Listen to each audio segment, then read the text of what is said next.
Welcome to editor news. మౌనం వీడనున్న కేసీఆర్ తెలంగాణ ఉద్యమకారుడిగా దేశవ్యాప్తంగా పేరు ప్రతిష్టలు, 10 ఏళ్లు ఒంటి చేత్తో రాష్ట్ర పరిపాలన, తెలంగాణ రాష్ట్ర సమితి నుంచి భారత రాష్ట్ర సమితి పేరుతో జాతీయ పార్టీగా ఆవిర్భావం, రాజకీయ చాణక్యుడిగా పేరు. తన అంతరంగం ఎవరికీ అంతుపట్టదు. రాజకీయంగా ప్రత్యర్థులను ఎదుర్కొని పార్టీని, రాష్ట్ర పరిపాలనను కనుసైగలతో నడిపించిన నేత కేసీఆర్.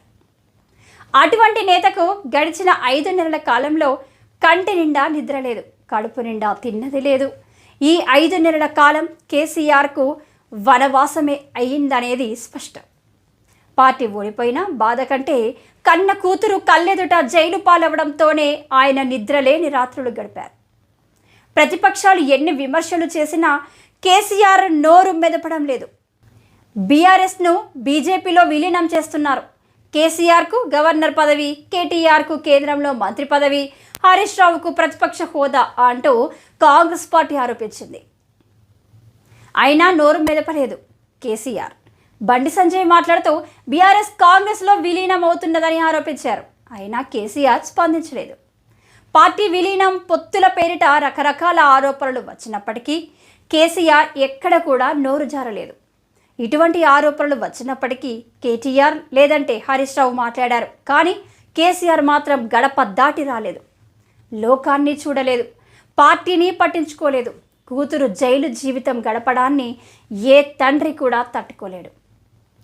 ఎట్టకేలకు కూతురు కవితకు బెయిల్ మంజూరయ్యింది. ఇక కేసీఆర్ సరికొత్త రాజకీయ అవతారం ఎత్తబోతున్నారు. ప్రతిపక్షాల ఆరోపణలకు ధీటైన సమాధానాలు రాబోతున్నాయి. ఎన్ని రోజులు ప్రతిపక్షాలు మాట్లాడిన మాటలకు సమాధానాలు లేవు. ఇప్పుడు కేసీఆర్ నుంచి రావడం ఖాయం. ఇప్పటి నుంచి తెలంగాణలో రాజకీయ యుద్ధమే జరుగుతుంది. ప్రతిపక్షాల మాటకు మాట తూటాలై పేలుతాయి. చర్యకు ప్రతిచర్య కూడా ఉంటుంది.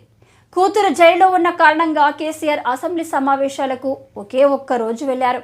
విలీనం, పొత్తులపై అనేక రాజకీయ అభిప్రాయాలు పత్రికల్లో, సోషల్ మీడియాలో వైరల్ అయ్యాయి. వాటన్నింటికీ కూడా కేసీఆర్ వద్ద సమాధానం ఉంది.